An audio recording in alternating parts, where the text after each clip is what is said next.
And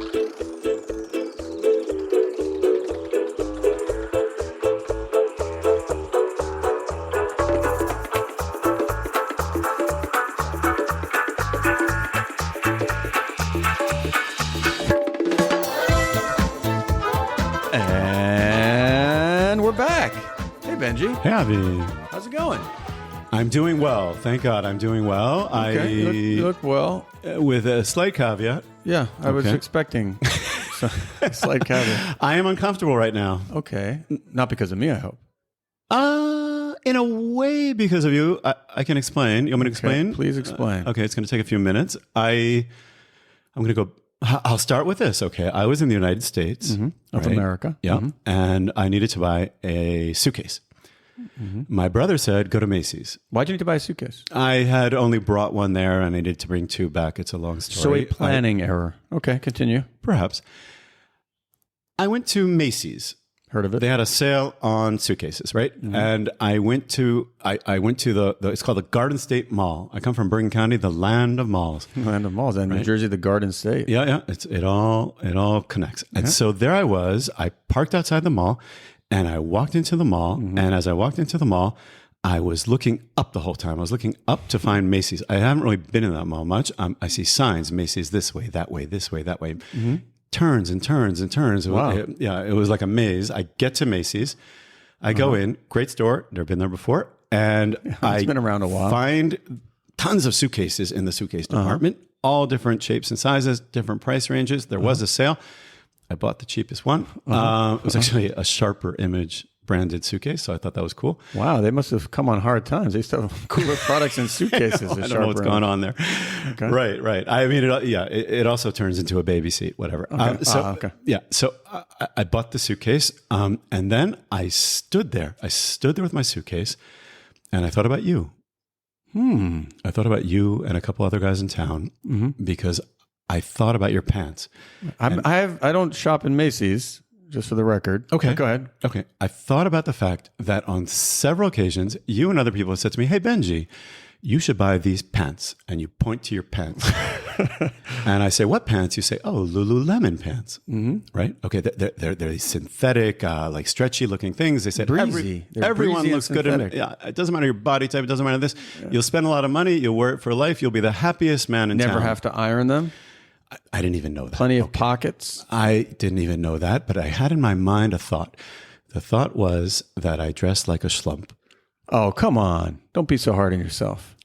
No, I do a little bit, right? And actually that word schlump has a certain connotation for me, like a negative connotation. Why? It's someone who dressed messily. Well, slight digression, if I may. I when I was a kid, I was like in third grade. I walked into shul. And a man who always sat at the very back of the shul, right by the door, he was like the doorkeeper. Like he's the one who would lock the door when the rabbi would start speaking, and I'd be banging to let me in. No, he would get in or to get out, depending which rabbi. And so he turns to me, barely knew me, and he said, "Why you come to shul looking like a schlump?" Oh man. That's rough on a third grader. That's rough on a third or fourth grade. It just shows the power of words. Kids out there. And the power of hypocrisy. Words have power. Like the slightest, for good and bad, right? You call someone something, a slight comment about whatever, and they'll remember it potentially for life. Be very careful with your words. This man impacted me. In that moment, I thought of that man. I mean, he's long dead, I imagine. Right. I'm sure he did. He did. I hope he did tshuva. And I said to myself, you know what? I'm going to change my life right now. Right? Clothes make the man.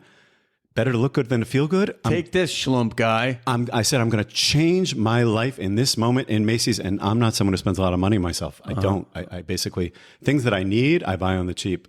I buy other things. Have you ever heard the phrase, I'm not rich enough to buy low cost? No. What was that? I think it means that if ultimately by investing in quality merchandise, you end up saving money over time. That's true. Yeah. Okay. Kids, another lesson out there, right? If you really like something, buy it. That's not the lesson. You'll wear it 1,000 times. No, that's not the lesson. It doesn't mean indulge yourself with things that you just want that are expensive. Like in your case, I don't know. What do you buy? Antiquities. And we need to get into all that. I buy ridiculous things that I don't need for a lot of money. I bought whatever. I don't want to make myself look insane. I've bought like a woolly mammoth tusk. That was for your January 6th costume? Yes. I have a Phoenician ostrich egg. Anyway, What are we talking about? I don't believe it. Yeah. Macy's, you were changing your life. Changed my life. I said to myself, okay, I'm going to go out there and I'm going to just buy whatever I want, and I'm going to get incredible clothing, and I'm not going to look at the price for once in my life. What kind of clothing? What was your Everything, head to toe. I went socks, I went underwear, I went shirts, I went pants, I went Shabbos, I went day, I went everything. I said I'm going to change all my clothes, and I'm going to give away all my other clothes. Boom, I did it. And I hate shopping. I hate it. I hate it more than anything in the world. I took my suitcase, I put the clothes in it nicely, and I walked. And that's when store security walked over to you. Oh, no, I paid. Oh, okay. And then I realized I'm completely lost in the mall. Like, actually, that's another part of the story.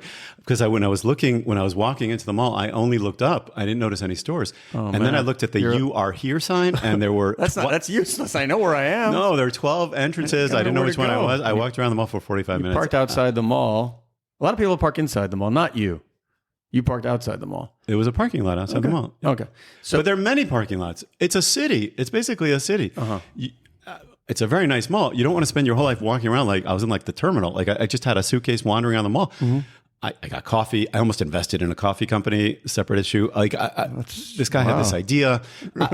I went to like 10 of the exits before I got to mine, and it didn't look any more familiar than the other exits. Just by trial and error. Right. But I was still happy about the fact that I changed my life. I'd been impulsive. I'd done it. I came to By Israel. the way, quality suitcase. It's making this journey with you.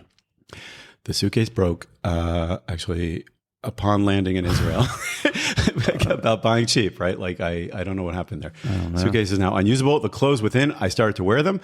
And then I realized I had made a mistake. I am wearing wicked synthetic clothing, shiny clothing, head to toe, from my shirt to my underwear to my socks to everything.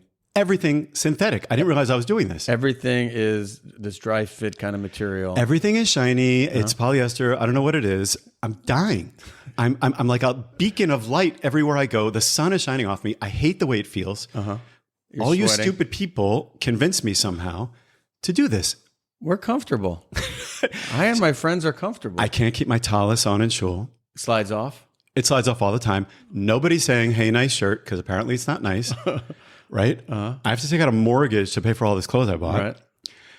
And now, like last night, for the first time, I found one of my old cotton shirts. It was like being touched by the hand of God. Oh, man. It's must have been nice for you. Nice. It's so, anyway. So comfortable. Many lessons in here for the kids. What are they? One lesson is the power of words. pack efficiently. Pack efficiently. And then you don't need to buy another suitcase. Right. Don't be envious of others about what they have going on their legs. Right. Or their torso or whatever. Don't talk to strange men at the entrance to shul. Right. And don't be impulsive. Don't be impulsive. You're not going to change your life in 1 minute. But if you don't heed that advice and you go down the path that you went down. Yes. I just feel like people out there need to know that there's something to be said about natural fibers. Yes. Okay. There's nothing wrong with that. Humans have done that forever. And they've talked about natural fiber? No, they were happy with their natural fibers. They wove it. They picked it. They wove it. They used the loom. Also, it's nice to donate things. They loomed it. But before you get used to your new self and your new clothing, clothing makes the man. That's what I thought. I'm going to be a new man. Clothes make the man. It's nice to donate things. Don't donate your entire wardrobe at once without realizing that you're going to be this really weird person walking around shining all the time. What's the word you're using? Wicked? Yeah, like a wicked shirt. Oh, you like... I'm wicked at this point. Everything's wicked. Like a wicked t-shirt. Yeah. I've wicked everything. Yeah. Yeah. And if you're going to donate your clothes, I plan the way back. I saw you walking naked back from the... Exactly. Anyway, if anyone wants to buy some clothes... Oh, now you're selling it. You're not donating it. No, all my new Wick stuff. Oh, that's... Okay. Yeah, I cannot go on like this. No. All right. Anyway. Let's get into today's episode. Let's Benji. do it. We have a very special guest today. A man by the name of Ohad Merlin. Yep. He and I have met before. Yep, your son-in-law. He is my son-in-law, yes. He's my son-in-law, married to my daughter, Yael. That's not why he's on. No, he's on his own merits. Right, that could be a full podcast being your son-in-law. But he is an expert in the Arab world. He is an expert in the Arab world. He's an expert in Arabic and a few other languages. We talk about that with him. It's really an episode that covers a lot of ground about where Israel is in the Arab world around it, in the Islamic world around it, and the role of Islam and Islamism outside of this region, in the United States in particular. We really cover a lot of ground. and not all of us optimistic. No, but it's good to know about your neighbors. It's good to know about your neighbors. Right. And we're in a tough neighborhood. I learned a lot. Okay, let's do this. All right, let's get into it with Ohad Merlin. You know, for Benji and me, each and every episode of Chopped Liver on the Beach is a work of art, and the podcast as a whole is our art form. We work in the medium of chopped liver. But we are aware that there is a world of actual art out there that we know nothing about. But luckily, we know someone who knows everything about it. And that someone is Avi Gitler of Gitler and Art Services Company. Gitler and, which you can reach at gitlerand.com, GITLERAND.com, is your one-stop shop art services company. They produce exhibitions for artists, they organize public art, and they do corporate collaborations where they advise corporate clients and also individuals on what art they should invest in and display. And again, that's both for companies and for private individuals. They're based in New York. Avi himself is often in Israel as well. And I can tell you that my most treasured painting that I have at home, and most of my paintings are at home, my most treasured painting is a painting that was not only advised on by Gitler but was actually given to me as a gift by Avi Gitler. And what is that painting of, you may ask? Well, I will leave that for a future ad from Gitler and. Gitler and is the proud sponsor, I hope you're proud, Avi, of this week's episode of Chopped Liver on the Beach. They are our trusted art advisors, and they should be yours as well. Thank you to Gitler and.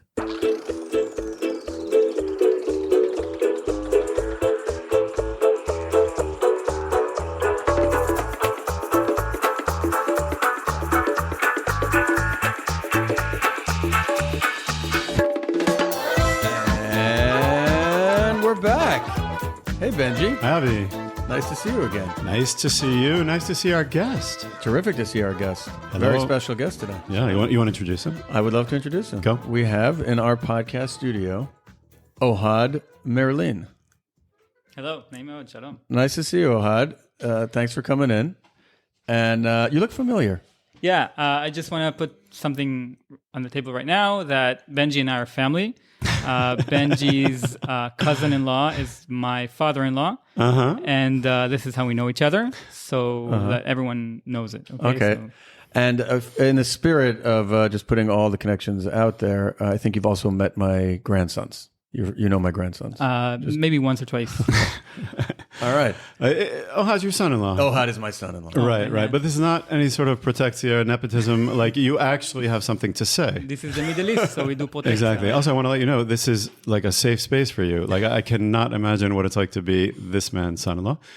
I can imagine when he makes jokes, you have to laugh, whether they're funny or not. This is a laugh-free zone. If it's funny, it used to be true like 6 years ago, but yeah, only for the first 3 years. You've gone over that. No, if it's funny, you laugh. Bemikrat. Right. If it's not funny, no, I can there's roll a laugh my eyes and non-compete agreement that I have them I can roll my eyes as much as it's a very liberal house. Okay. Ohad, tell us about yourself, a little bit about your background. So my name is Ohad. I was born and raised almost my entire life in Israel. I lived in South America for a few years. I've been, for the past 9 months, I've been serving as the Middle East correspondent of the Jerusalem Post, looking at everything from Afghanistan to Morocco and beyond. Before that, I went to school in Shalem College. That's where I studied Middle Eastern Islamic studies. I started learning Arabic for the Bagrut, for the Israeli, how would you call it? Final exams. Yeah. I took an Arabic course. It was an elective course. Even though there's no elections in most Arab countries. Right. But in Israel, there are many, many, many elections. So it works out quite well. Yeah, I was a diplomat in the Israeli embassy in Jordan. I worked for the Jerusalem municipality. I've done some very Arab-related stuff. And right now, just looking at Arab social media and talking to people from all across the Arab world. And I also get paid very, very little, but I get paid for that. So that's good. It's more than you used to get paid for. Exactly. Wait, so if I maybe expand a little bit on what it means to that you were a diplomat in the Israeli embassy in Jordan. What did you do there? Right. So right after I finished my army service, I went to serve as a press and media attaché at the Israeli embassy in Amman, in Jordan. I was responsible for reading and skimming through Jordanian media to look for whatever they write about Israel, about relations with Israel, editorials, articles, reports, whatever. And I also I was responsible for the social media accounts of the embassy in Arabic. And those both inbound and outbound. You did Exactly. So you'd made you wrote the announcements and those were in Arabic. Yes. So you speak and read fluent Arabic. Any other languages? Yes. I also speak Persian, which I learned in Shalem. I also speak Spanish, which I learned in my years abroad. On the streets of New York. I also speak the beautiful language of English, which I learned from the streets of Beit Shemesh, where I lived as a child.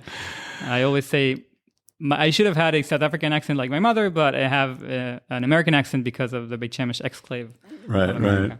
That's a good word, exclave, yeah. Thank you. And some Hebrew too, I imagine, right? Nachon. Yeah. Okay, so you're deep in Muslim. A couple other languages. I can get along in German, Italian, a bit German, French, a bit Italian, a bit French, Russian, Portuguese, anything. Japanese. Japanese, not really. Chotto, a little bit, but yeah. Okay, you're making me feel bad. So you are, as part of your job as a journalist, you're monitoring a lot of Arab media, social media. These are our neighbors, and we know so little about them, or what we know may not be true, or what we think we know. Tell us a bit about our neighbors and what the people are actually thinking. Oh, wow. So they're thinking a lot of things. Most of them are not very positive about Israel or Jews in general. What I've come to see about media in general, I've started reading Arabic newspapers since 17 years ago, and also walking around, scrolling around social media. There's a lot of misinformation regarding Israel, disinformation and misinformation regarding Israel, regarding the Jewish people, regarding Jewish history in the Middle East, in Arab and Islamic countries. A lot of conspiracy theories that are just there. Like what? I'll give an example. I saw not too long ago that Mein Kampf and the Protocols of the Elders of Zion are very, very high up in the book sales lists in Egypt, for instance. So it shows you a lot about... Well, at least they're reading. Yes, true, I guess. Maybe now it's audiobooks. We should look at that also. Narrated by Hitler. That's got to give you a headache. Yeah. Right. So what other conspiracy theories are prevalent? So there's a very strong trend of sort of Islamizing anti-Semitism. If you look at the history, it will be safe to say that, generally speaking, over the course of the last 1400 years, Jews were treated better than their counterparts under Islamic countries and under Christian countries for a variety of reasons. Right. And of course, there are some verses in the Quran that say bad stuff about Jews, or some verses in the Hadith, which is more oral traditions, that say bad stuff about the Jews. But these were not in the front. At the front, on the front, at the forefront, whatever. Yeah. So right now, a lot of these anti-Jewish hadith or verses have been gaining this sort of revival. They've been put in the front. They've been quoted by clerics, by Islamist clerics, and a lot of it has to do with the rise of the Muslim Brotherhood, which is one of our main adversaries today. What do we? Who are the Muslim Brotherhood? Let's talk about that. Right. So the Muslim Brotherhood is a movement, a religious and political revival movement. It was formed in 1928 in Egypt as some sort of an answer to the question posed by the collapse of the Ottoman Empire.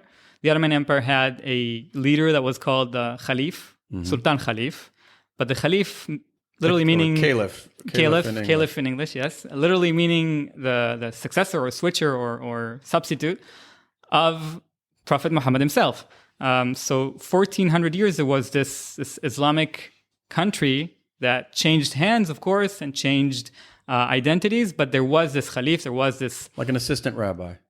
Like a rabbi. When the rabbi left, but the assistant rabbi... Like a pope rabbi. Like a pope. Yeah. No, it's not really the assistant Right. rabbi. So not everyone was always loyal to that country or that establishment, but it was nice to have. It was a nice placeholder, right? As an institution, it was the continuation of the Muslim empire. Or the, yes. Muslim So it's like Jews living abroad and saying it's good that we have in Israel, even though we're not going to live there. So it's the same. We're not going to live in the Ottoman Empire, but there was. You know who you are, listeners. But there is this person whose name is the Khalif, and he's the successor of Muhammad. Okay. And then that stopped in 1924, and many different movements started to That ask stopped themselves. at the end of World War One. Yes, exactly. People started asking themselves, okay, so what is our new? What is the answer? What is the solution to our new conundrum? Wow. And then, and one of the questions was al-Islam wal-hal. The Islam is a solution. That's the answer that was posed by this group of Muslim Brotherhood. Their idea was to install Islam as the way they saw it, which is Salafiyah, the way that our ancestors were. The Aslaf are our ancestors. Look back and say this is the purest form of Islam. This is what we have to aspire to be politically and personally in our political and personal identity. So the answer was Islam, and anywhere that there is a Muslim, that's where our flag will fly. So the Muslim Brotherhood today is I think it's one of the most prevalent, if not the prevalent way of Islam across the world. It's an aspiration to establish this Sharia law state wherever it is. And we call that that's Islamism. That's Islamism, right? The ism means a political movement. And today they're supported by nations like Turkey and Qatar. And they work in different methods that are called da'wah, which is invitation to Islam. It's like Kiruv. Through NGOs and through mosques and through community institutions. I studied government, as you know, so did you. Right. At the Reichman University. At Reichman University, formerly the IDC. And there was a professor there who spoke very much about stressed very much the importance of the dawah infrastructure. Yes. Of the Muslim Brotherhood. And from what I know, it's bringing people to the religion, and it's also kind of like a chesed kind of. Exactly. So it's collecting tzedakah, collecting charity, and helping people and institutions for people who need help, schools or that's the poor community people. service and the institutions, and that's how they bring people closer to their view of Islam. Right. But it's homegrown in a lot of countries. It's not that they're all related to each other. So where is it very strong? They were spread out from the beginning. There are different branches. There is a branch that's called the branch of the Muslim Brotherhood in Palestine. It's called Hamas. That is their self-admitted, self-explanatory self. That's how they call themselves in their charter. The Palestinian branch of the Muslim Brotherhood.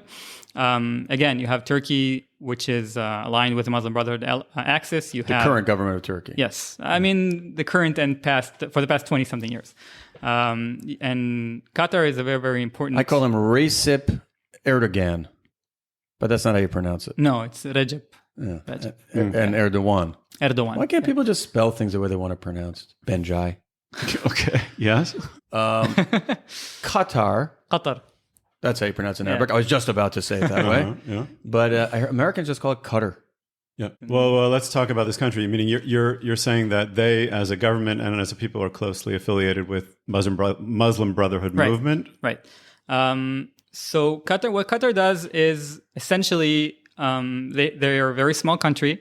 They want to gain more and more influence, and what they decided about 20 years ago is that they would go do it through soft power, through sort of mediation, and through money.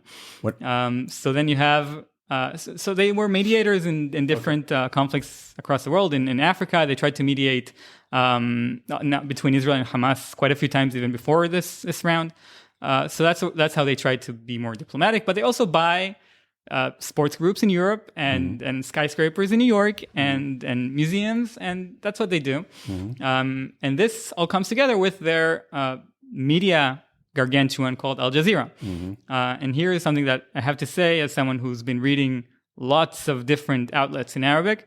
What we have to understand as people who live in democratic societies is that in non-democratic societies, media is completely different from what we think. As people who live under democracy, we see media, we sometimes see it as a partisan endeavor, but we see media as some sort of way to protect the people from the regime. right? Right. It's like because you can point out at corruption, and you can amplify silenced voices, and that's what media does. And supposedly it's supposed to the watchdog of democracy. right, exactly.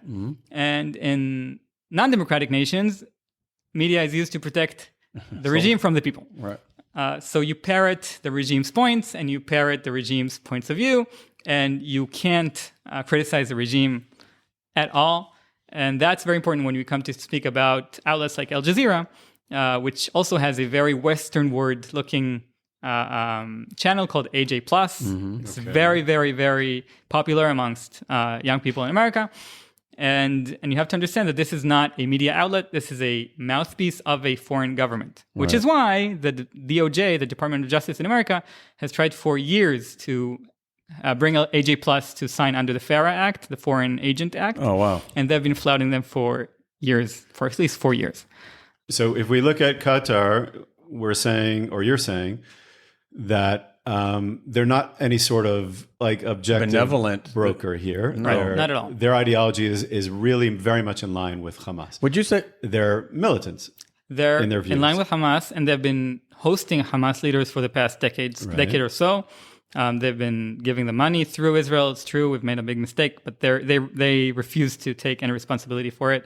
And yeah, so you can't say that you're pro peace and pro two-state solution when you're hosting the leader of a gang of rapists and baby burners and kidnappers in your country. Right. Now, would they themselves, if you were to ask them, the leaders of Qatar, the citizens, would they recognize this link between them and the Muslim Brotherhood, like as an ideology? So it's a good question. I'm not sure that as a group they would say I'm a Muslim Brotherhood, but they would say the Qatari in the streets will probably say I trust my emir to do whatever he sees fit. But the regime itself is known to be a stark supporter of Islamists. when we talk about countries, also the countries around Israel, like Benji said, like the people of Qatar and their leadership, there is no real people of Qatar in the sense that there's like a people of Israel and Israel or the people of America. In Western democracies where we grew up, we're accustomed to identifying with the country and with the leadership of the country. Maybe we voted for them, maybe we didn't, but maybe we disagree very vehemently with the president. But still, he's our president. We're part of the... Right. In Arab countries, I don't think that's true. So here you go to the question of the social contract. What is a social contract in democratic nations and non-democratic nations and in the Middle East? So I can tell you about the UAE, for instance, the United Arab Emirates, when I was there. And I've spoken to a few people from there before I went there. There's a very clear social contract, which is we trust our benevolent leader to do whatever he needs to do for our country. He is like our father. They call him our father, and they trust him. Now, this is different from places. Yeah, that's rare, I think. I think it's what more. What about Syria? How many Syrians? That's Gulf. That's more Gulf orientation. Other countries, like Syria, for instance, you have a kind of conglomerate of different societies and nations and tribes all come together under borders that were drawn by, let's face it, European powers, which were never consolidated into one country. And we see that everywhere. Other places that are more homogenous, like Egypt, for instance, I think their people are more aware of the fact that the government does not represent them. We saw that they also went against that government during the Arab Spring. Like peace with Israel, for instance, which is something that we'll probably talk about. They understand that it's not representative of themselves. It's true for Egypt and it's true for Jordan. It's not true in the UAE, where again, even those who would be against would not speak out, but they would also say, we trust our leader. That's very interesting what you're saying about the difference between the people in the Gulf countries who do have feel that, who have trust in their leadership in their leader or their king, as opposed to Egypt and Jordan, let's say, who don't, even though they're homogenous, even though they are Egyptians, or it's not a bunch of different tribes as much as like Syria's a bunch of different tribes together. Well, it's probably easier to have trust when you have unlimited money and everybody's happy. And it's also a different kind of historical development of a country.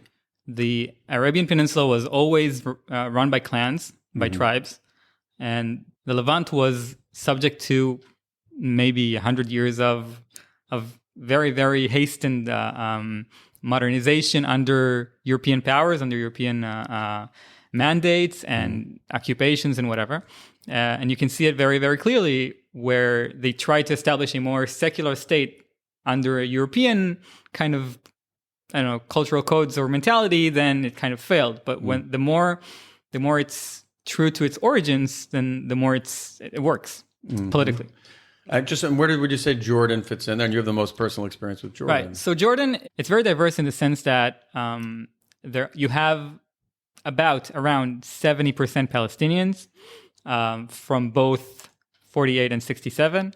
Then you have, people talk about 1 million Iraqis who came during the war in Iraq. You had at some point hundreds of thousands of Syrians. The third largest city in Jordan was for a very long while a refugee camp up north for Syrians. And then you have something like 10, 15, maybe 20% of the original Bedouins who lived in that area. And the king himself comes from a Hijazi family from the Arabian Peninsula. Right. So it's a very monolithic society, even though the Palestinian a sector of society is the largest one. Mm-hmm. And also Matt Damon lived there for 2 years because they filmed The Martian. Oh, The Martian. In Jordan, Benji. Matt Damon didn't really live in Jordan for 2 years. It didn't take 2 years to film The Martian. It doesn't take 2 years to film any movie. He was on Mars for 2 years in the movie. Okay. Right, but it's 2 Martian years. So it's even more. There you go. As for your question about the jokes in the family. Yes, got it. You give back to him. Yes. Right. I Got seldom win.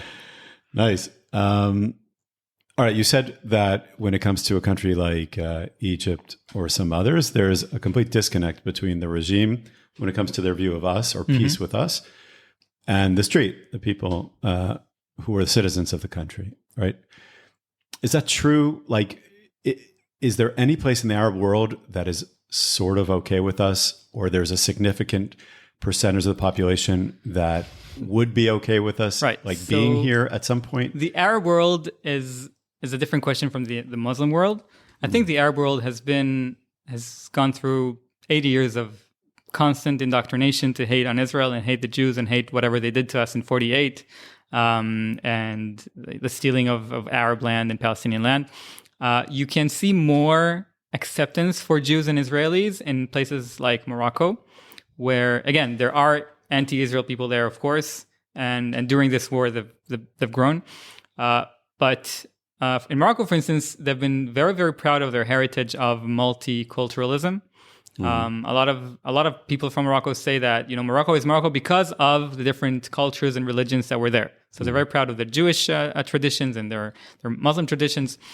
So that's one part. And also Morocco has a diverse ethnic background. So you have Arabs who came at some point, and you have the original tribes, the Amazigh or Berber tribes, who some of which still speak their language.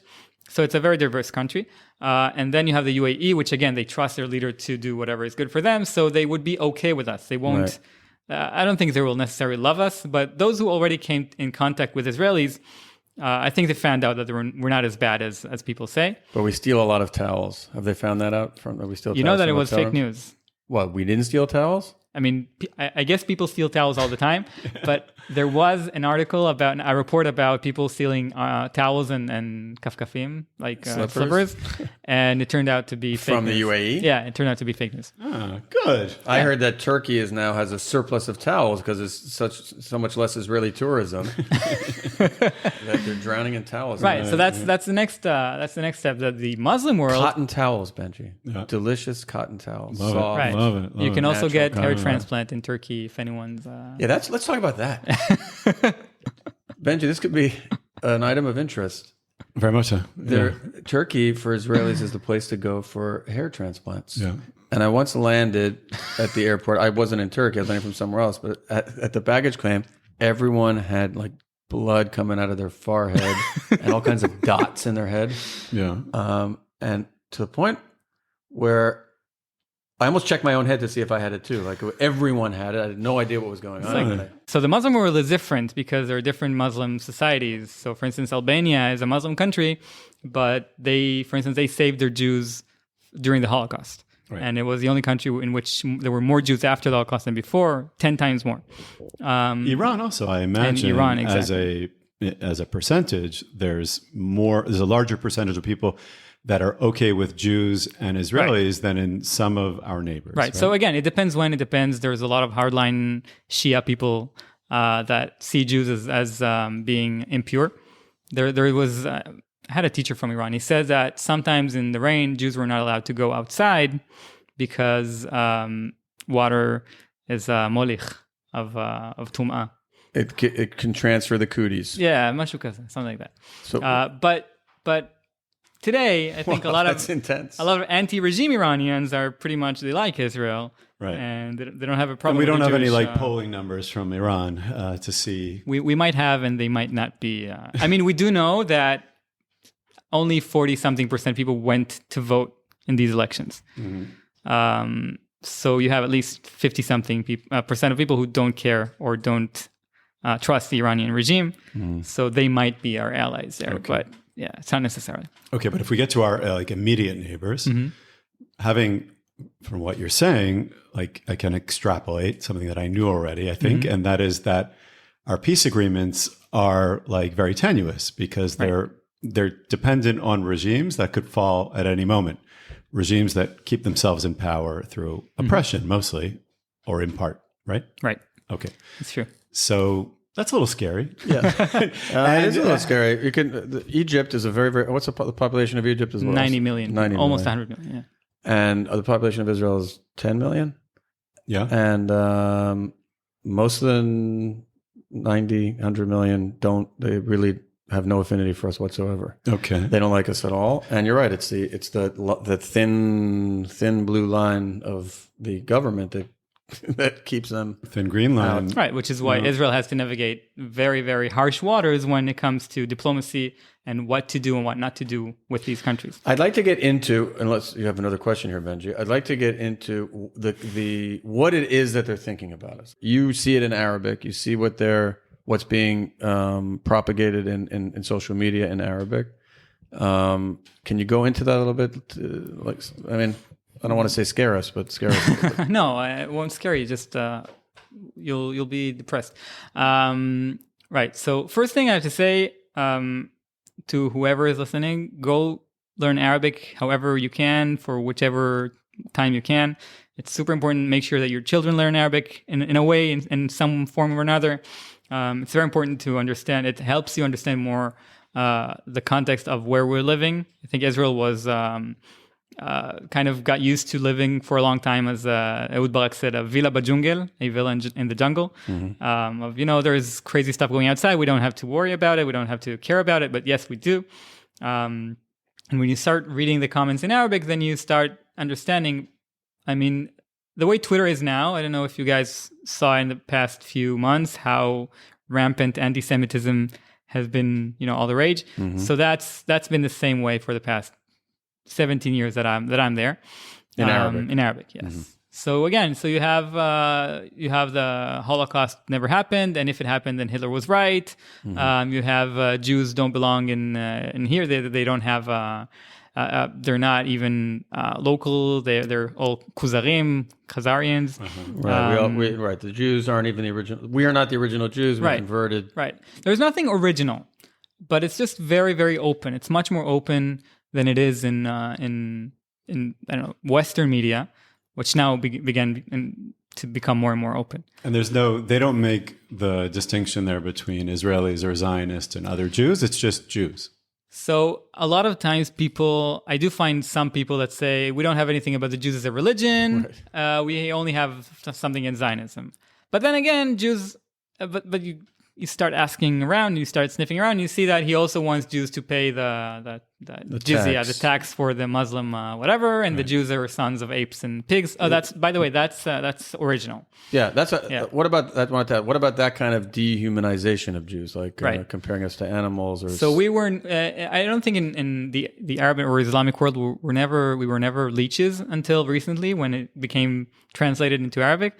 But there is this hadith that talks about the Jews being sons of apes and pigs, and there's one side is apes and one side is pigs, or like Ashkenazi and Sephardi, maybe. Wow, rocking a hard place there. Yeah, no, I'm not sure. I mean, there's a story about Jews who did not keep the Shabbat, and then they were turned into apes or pigs or something like that, and then they took it away that all Jews are sons of apes and pigs. You have a hadith talking about the war at the end of the days when Jews will fight the Muslims, and the Jews will try to hide behind the rocks and the trees, and they will. The rocks and the trees will. They will tell on the Jews, hey, listen, Muslim, there's a Jew here, and come and fight him. But again, this is one hadith out of thousands, so I don't think it was very salient up until the last century, and now people use it all the time. And the change was the establishment of the State of Israel. Yes and no, because it started before. As I said, the Islamists already in the 1920s started, even a bit before that, they started translating some of the texts. You have in the beginning of the 20th century. What do you mean they started translating some of the texts? The anti-Semitic text, the protocols. Oh, I see. That happened earlier. Yeah. You read that in the original Czech, Meaning, but do you ascribe a lot of it to Zionism, the Zionist enterprise, in terms of this switch in the Arab world? So the establishment of Israel for sure gave it a very, very strong boost because now we have a political enemy that you can point at. But it didn't start there. It started a bit before that. There was the Damascus blood label, if you've heard of it, in the 1880s, I think, 1870s. Can you? No, I mean, I heard of it, but so maybe some of our listeners don't remember every detail. So it's like any blood libel that ever happened about Jews eating blood of children, whatever. And this happened in Damascus, which is not in Europe. Right. And what happened there is there started to be riots against Jews. And then Montefiore was contacted, and he started acting and talking to governments, Western governments, who had some some influence in Syria, and they made the local authorities stop the riots. So that was one good thing for the Jews from one side because the riots stopped, but on the other side, it enforced the myth that the Jews control world government. I was pressing you on this a little bit just because I hear a lot of information coming from anti-Zionist Jews and anti-Zionist in general. And, a lot of times they bring up how everything was amazing and wonderful in Shangri-La in the Muslim world, and we were treated very well. And then came the Zionists and screwed everything up. And they're to blame, or we're to blame, for the fact that the Muslim world is now anti-Semitic or hates us. So that's kind of blaming the victim, I would say. I think, again, the state of Israel enforced a lot of hatred towards Jews in general, but it's not to say that there wasn't hatred before that. I hear that a lot, and of course it's not true. There have been pogroms in Morocco, and there was the Farhud in Iraq, and you had, look it up, Anusay Mashhad. There was in Iran terrible things happened in the 17th century, and you had in Yemen up until 100 years ago, they would the authorities would take orphans and marry them to Muslim families. Right. Very bad things happened. When you compare it to Christian countries, of course it's different. Most Christian countries, and it's different. Okay, let me take a step back, if I might, right? Because I'm not so smart when it comes to the Muslim world, right? I want to understand a little bit of who's versus who. Does that make sense? No. Who versus whom? Who versus whom? Good. But you said you're not so smart, so that's okay. So let it go. No, but grammatically speaking, you are smart. Because you said whom. I said whom. Right. I'm not so smart. Right. No, I keep getting you guys mixed up. I'm sorry. Right. I always said you're the same person because we're all related. I'm the one with the headphones and the hair. Right. Okay. So we have Qatar and some other regimes that you would identify with very closely with the Muslim Brotherhood. You said Turkey. Others? Right. So Algeria is very oriented to the Muslim Brotherhood. Okay. Tunisia was a place with a lot of Islamist influence up until a decade ago, but still they still have their parties. And Malaysia, I think, from what I saw, I'm not a Malaysia expert, but from what I saw in terms of rhetoric, they're very, very Hamas-like. Okay. And you had the former prime minister who said, the original anti-Jewish tropes. So I think Malaysia also. I once saw a Malaysian passport, and it says in it, it says valid in all countries except for Israel. Right. That was true also. I'm like, what? Pakistani passports also have it. And I saw a very, very old Israeli passport from the 50s or 40s that said valid for all countries except for Germany. Where does Al Qaeda and So Daesh that's fit also into very, this? very important, and I forgot to mention it. The Muslim Brotherhood, Hassan al-Banna, he had a disciple. His name was Sayyid Qutb, and he is the founder of Jihadi Salafism. He also wrote a great book called Our Battle with the Jews. Very interesting, very important. Also narrated by Hitler. And he was the founding father of what later became Al-Qaeda, from which ISIS split up. So you have Salafi jihadism as part of the Salafiyah movement, which is the Muslim Brotherhood. So spawned from an offshoot of the Muslim Brotherhood. Yes. Okay. Both Al Qaeda and Daesh. Right. Okay. Got it. Okay. So that's the green axis. That's the green axis. And now, here you have Hamas. Just 1 minute. Saudi Arabia, which is its own form of Wahhabi, Right. sort of less militant maybe today than 10 years ago. Are they Much less. at odds with Qatar? Meaning, Yes. Saudi Arabia and Qatar do not like each other. and where are the differences in terms of doctrine or in terms of like So I think in worldview? terms of religious views, they're from different schools of thought, but I don't think that women in Saudi Arabia and women in Qatar are very different in terms of what they can do or can't do right now. Politically, they're very opposed to each other. A few years ago, there was a boycott of the Gulf on Qatar. The entire Gulf shut their airspace for Qatar, so they had to go around, just like Israel does sometimes. Those were other good times. than like politics, like what lies at it is Qatar, because Qatar is so closely identified with the Muslim Brotherhood because they're trying to export. The Muslim Brotherhood is denounced, is registered as a terrorist organization in Saudi Arabia and also in Egypt and also in the United Arab Emirates. And in Qatar, it's registered as awesome. Right. Okay. Right. And that does that lie at the core of this enmity? Yes. Okay. I mean, again, religion and politics always meet at some point. Right. So it's different schools of thought and different political. But I'd say that aims. MBS, Mohammed bin Salman, Crown Prince of Saudi Arabia. the young crown prince who's in charge, Yep. is very much aware of the danger of religion in general, let's say of extreme religion in general, and of the Muslim Brotherhood version of that in particular. Right. Okay. Again, you have Muslim Sees regimes. as a danger to the future of Saudi Right. Arabia, to his own You have rule. Muslim regimes who are religious, like Saudi Arabia, designating the Muslim Brotherhood as a threat to society, as a terrorist organization, while in the United States and in Europe, that would be coined as Islamophobia. Right. Well, it's interesting just that Qatar is so closely aligned with it, because like my understanding of Muslim Brotherhood is it's also doesn't only rail against us, it rails against these corrupt regimes as they look at them, right? So Right. a corrupt regime would be like maybe the royalty of Saudi Arabia, right? And of Qatar. And of Qatar. That's what's interesting Exactly. to me. Meaning here you have someone in power Exactly. who's like deciding that the Muslim Brotherhood should be something that's propagated, even though it may come back and haunt Right. them. I once heard an interesting lecture from the only Qatar expert in Israel, who said that he thinks that it's not religious convictions that lead Qatar to coalesce with the Muslim Brotherhood. It's more like a political way of being more salient. What's the population of Qatar? How big is it? It's 300,000 Qataris Very and small. about 1 million and something foreigners. But did I read that they are a very large arms purchaser? Do you know anything about that? That they spend a lot of money buying weapons? Because I'm not sure is about such a their arm purchases, but Qatar is hosting the largest American base in the Middle East. right, but that's with the Udaid, Americans. and that's where America and Qatar.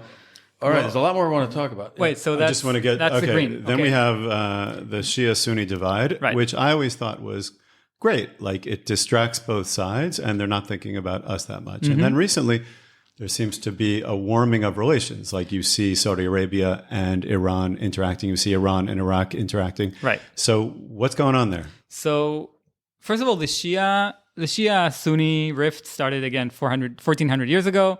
Again, questions of who will be the successor of Muhammad.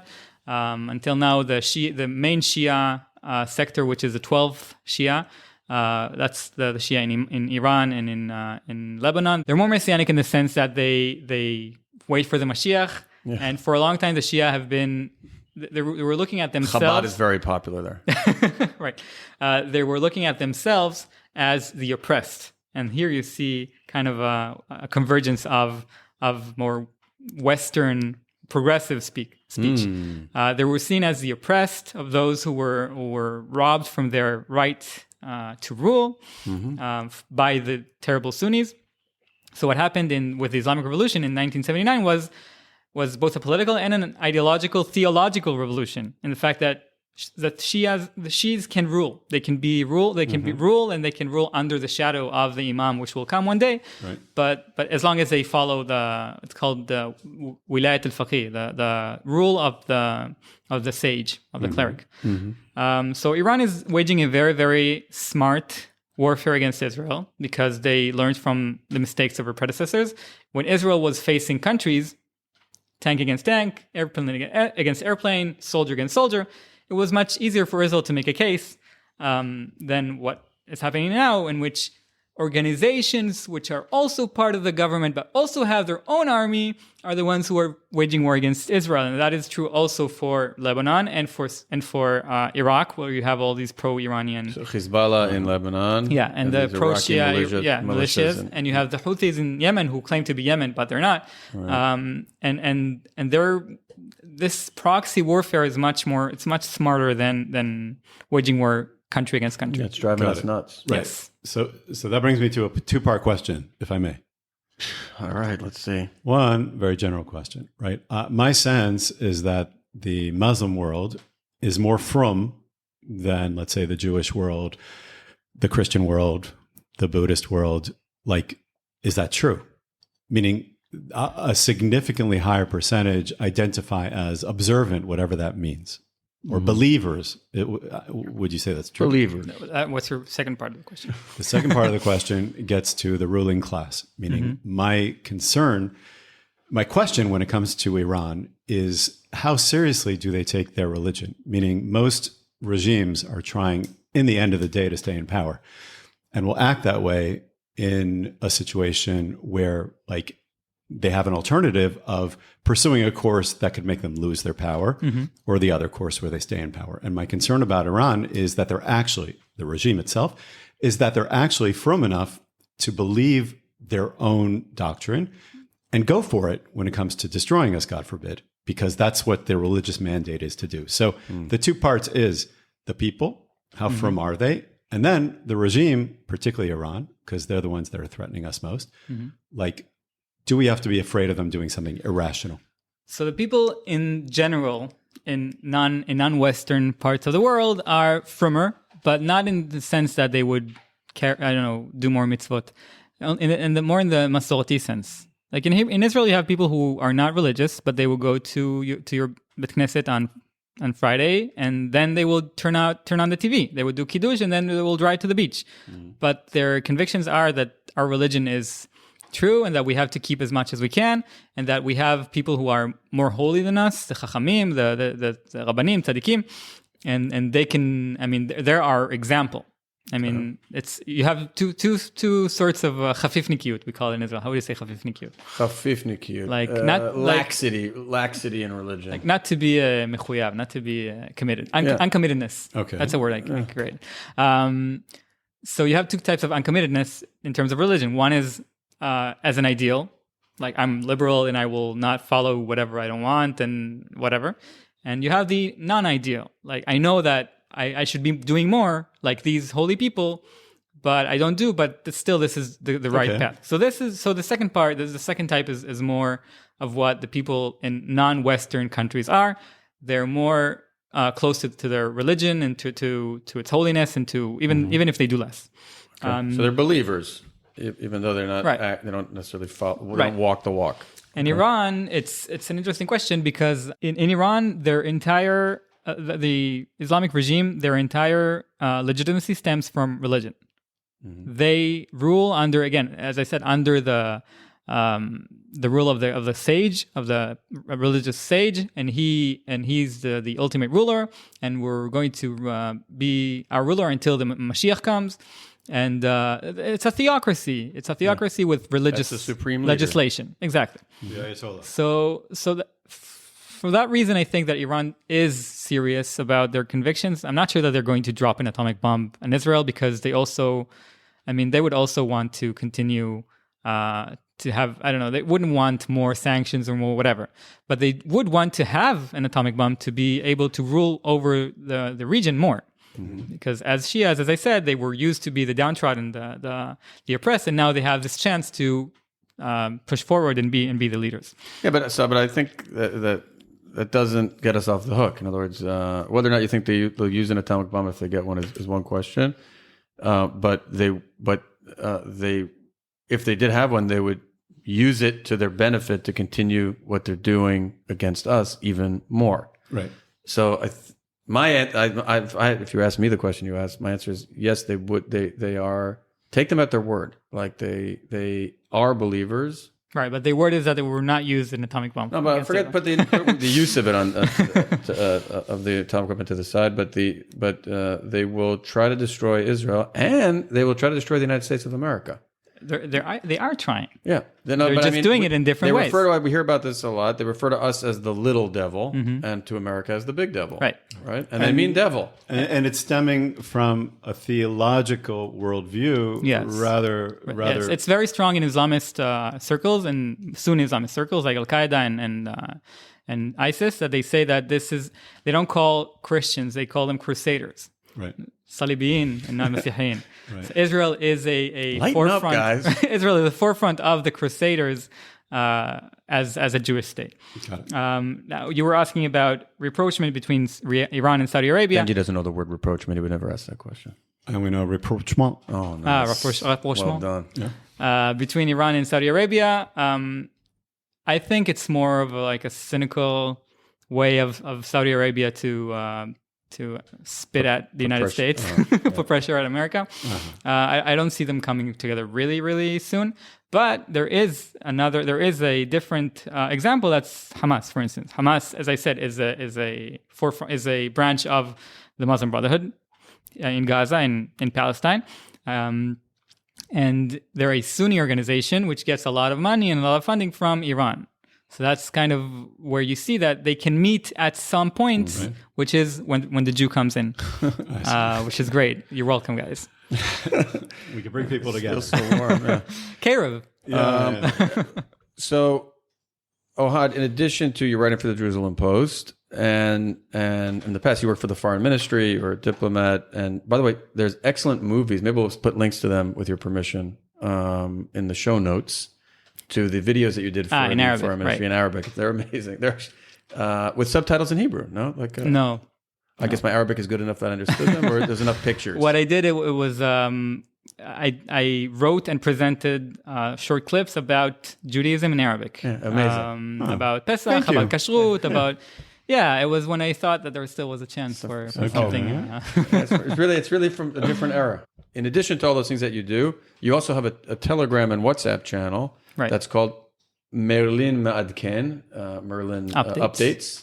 And in it, especially over the past few weeks, well, and maybe a little longer, you've been pointing out, you've been talking about CARE, which I think stands for the Crazy Association Crazy Anti-Semites. Crazy Anti-Semitic Islamists. In America. In America. But what does it really stand for? No, it's a Council on American Islamist Relations. And it's an organization that Islamic. Islamic, yeah. But and really it's an organization that portrays the Muslim Brotherhood in the United States. It was founded by members of the Muslim Brotherhood 3 or 4 decades ago. But it's like the what's called? It's like what's the Jewish organization called? The AJC. Yeah, the Anti-Defamation League. Right.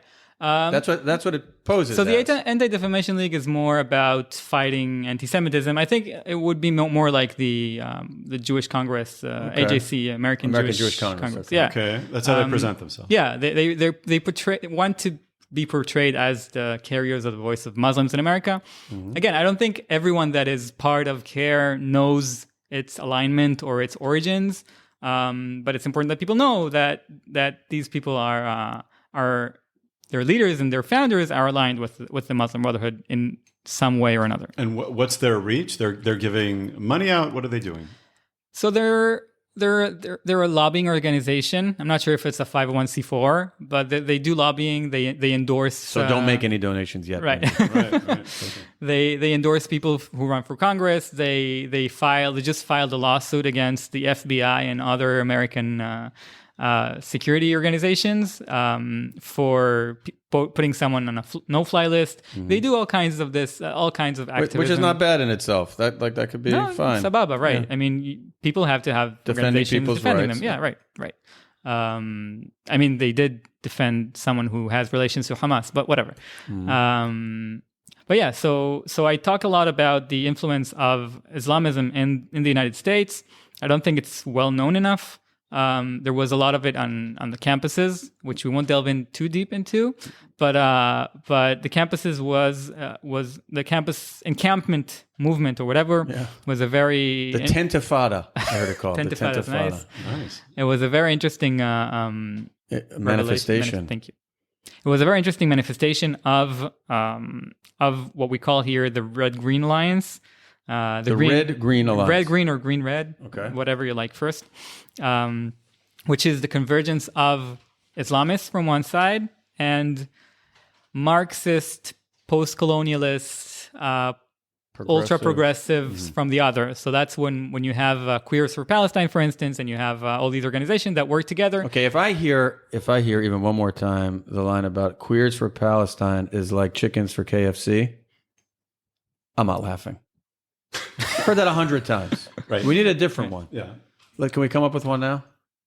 Queers for Palestine is like bananas for banana shakes. Good. Okay, let's go on. That made me laugh. I see. You're a very quiet I'm laugher. laughing really hard. Yeah, you're a very quiet laugher. Yeah.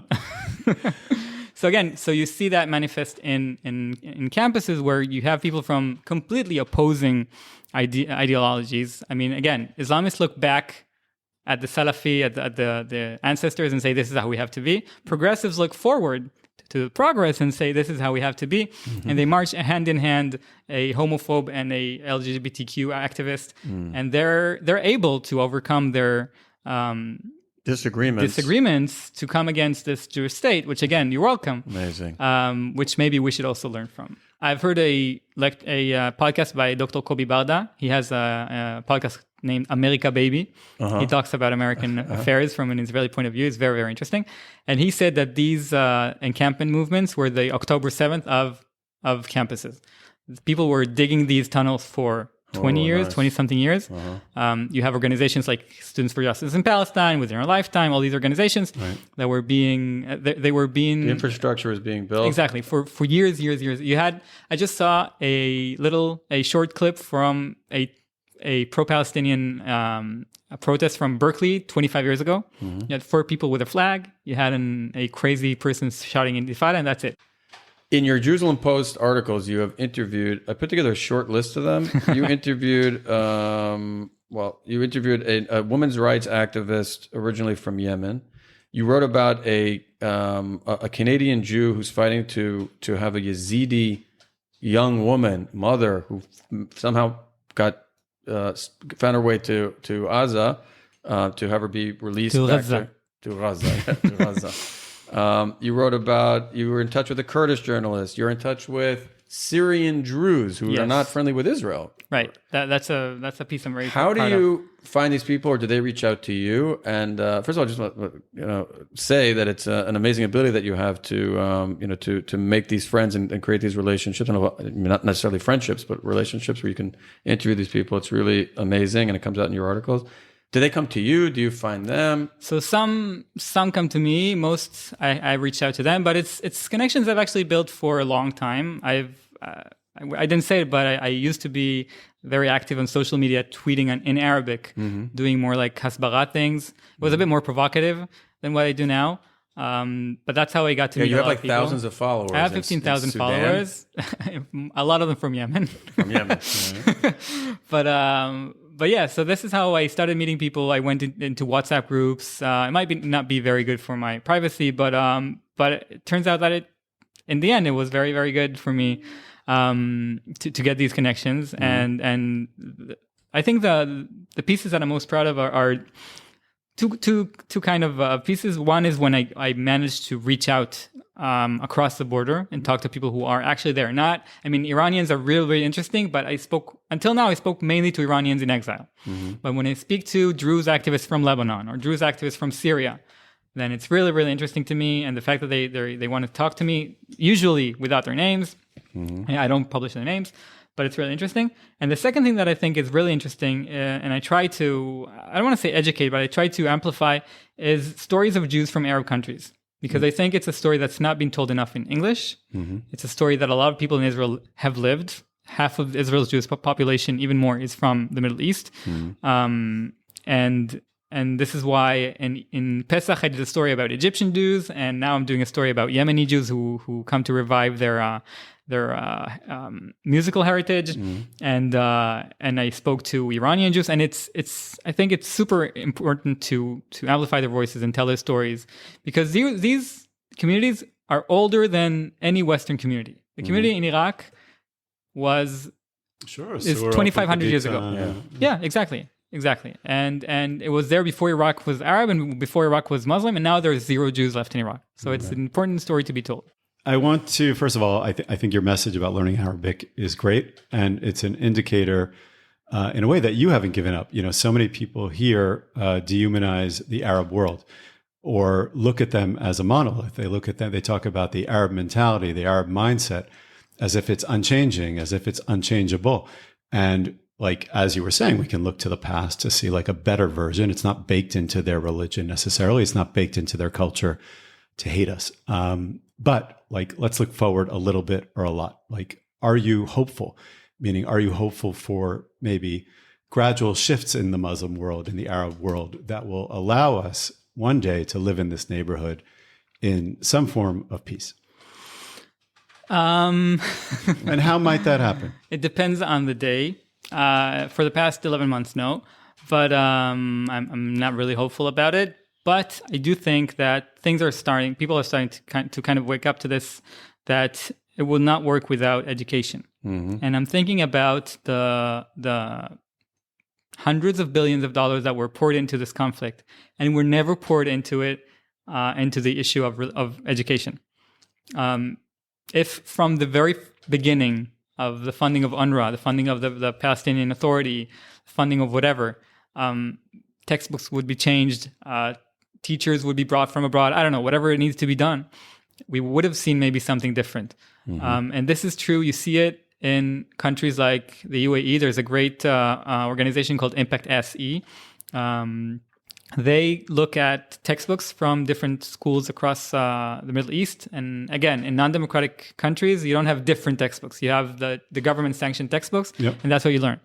So they scanned hundreds of textbooks from schools, and they saw very big changes being made in places like the UAE and Saudi Arabia. And Morocco, no? In Morocco also, right? They took out some of the hurtful statements against Jews, and they put in more inclusive content, and it works because it's a non-democratic nation. So that's what you learn, and this is how you see, for instance, in the UAE, that people are proud of the fact that people from 200 countries live here, and they all live together, and we're one, even though we're so different.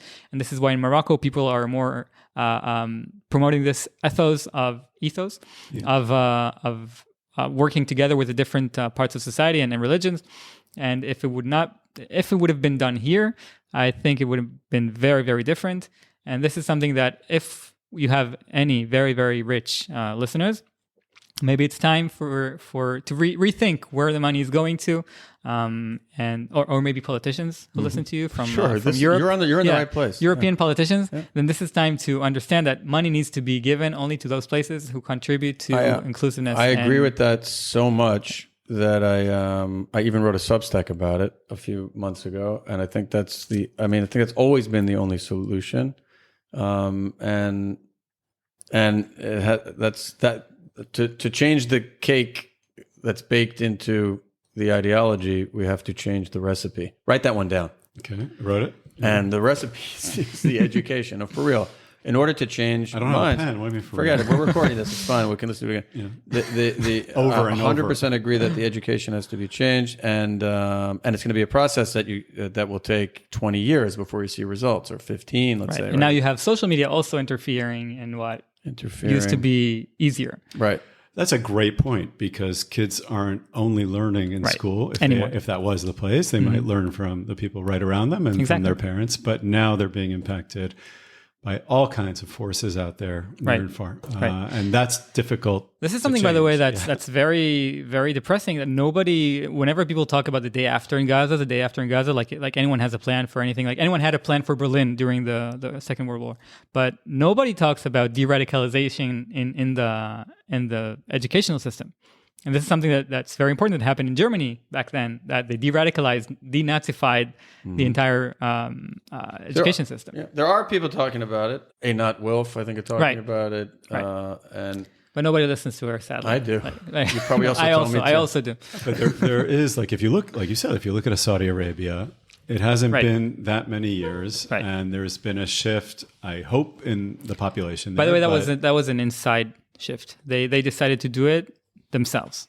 And I don't see people in Jordan, Egypt, or in the Palestinian Authority changing it themselves.